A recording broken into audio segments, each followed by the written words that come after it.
अब दुनिया की फटाफट बुलेटिन में आप सभी का स्वागत है और नजर डालेंगे आज के खास खबरों पर।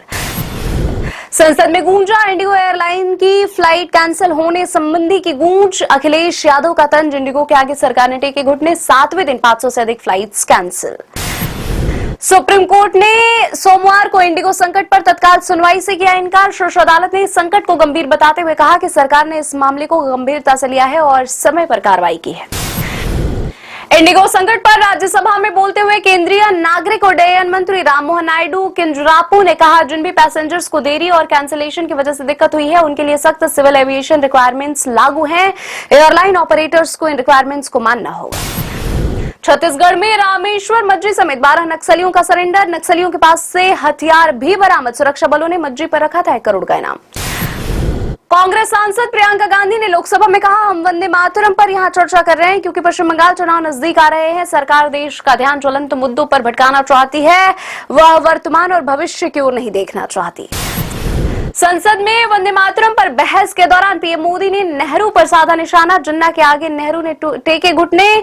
प्रियंका गांधी का पलटवार, जितने साल मोदी पीएम रहे उतने साल नेहरू जेल में रहे। पीएम मोदी के भाषण के बाद कांग्रेस सांसद गौरव गोगोई ने पलटवार करते हुए कहा, प्रधानमंत्री के आज के भाषण से 2 ही बातें समझ आई है। पहला, ऐसा लगा जैसे उनके राजनीतिक पूर्वज ही अंग्रेजों से लड़ रहे थे। दूसरा, पूरे वंदे मातरम को राजनीतिक रूप से विवादित करना चाहते थे।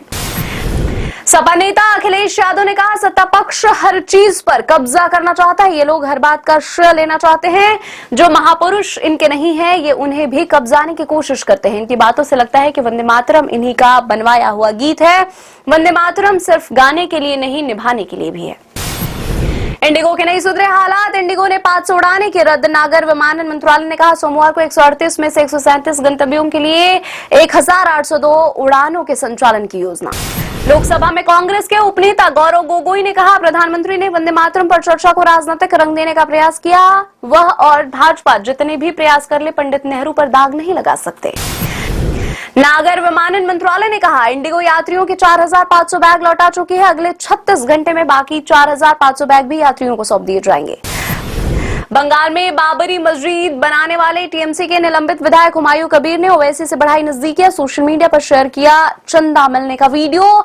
नोटों के गिनने के लिए लगानी पड़ी मशीन। निर्वाचन आयोग ने सोमवार को पश्चिम बंगाल के विभिन्न संभागों के लिए 5 वरिष्ठ आईएएस अधिकारियों को मतदाता सूची का विशेष पर्यवेक्षक नियुक्त किया। अधिकारियों ने बताया, वे मतदाता सूची के विशेष गहन पुनर्निरीक्षण यानी एसआईआर कायावाद से संबंधित कार्यों की निगरानी करेंगे।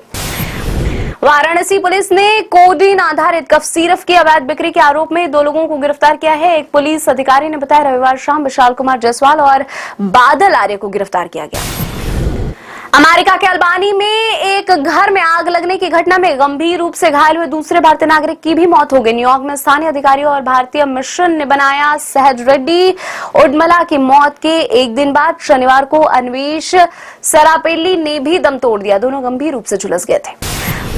बांग्लादेश में हाल ही में गठित छात्र नेतृत्व वाली पार्टी एनसीपी ने रविवार को जमात इस्लामी और एक अन्य समूह के साथ मिलकर फरवरी में होने वाले चुनाव से पहले गणतांत्रिक संघस्कार जोट नामक गठबंधन बनाया। एनसीपी ने बांग्लादेश में हिंसक प्रदर्शन का नेतृत्व किया है।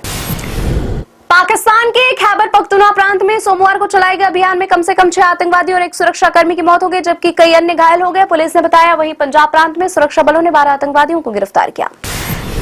सप्ताह के पहले कारोबारी दिन शेयर बाजार में जोरदार गिरावट। सेंसेक्स 610 अंक गिरकर 85,103 अंक पर हुआ बंद। निफ्टी 226 अंक गिरकर 25,961 अंक पर हुआ बंद। दिवंगत अभिनेता धर्मेंद्र की 90वीं बर्थ एनिवर्सरी पर हेमा मालिनी ने शेयर किया इमोशनल पोस्ट। लिखा, हमारे साथ बिताए जीवन की सुखद यादें कभी नहीं मिट सकती। सनी देओल ने भी पिता की याद में शेयर किया भावुक पोस्ट। बोले, पापा हमेशा मेरे साथ हैं, मेरे अंदर हैं। 24 नवंबर को हो गया था धर्मेंद्र का निधन। रियलिटी शो बिग बॉस 19 के विनर बने गौरव खन्ना। एक्टर को ट्रॉफी के साथ मिली 50 लाख रुपए की प्राइज मनी। फरहाना भट्ट रही शो की फर्स्ट रनर अप। इससे पहले सेलिब्रिटी मास्टर शेफ के भी ट्रॉफी जीत चुके हैं गौरव। ये थी आज की फटाफट बुलेटिन और ऐसे ही ताजा अपडेट्स के लिए बने हमारे साथ, यानी कि विजिट करें अब दुनिया पर।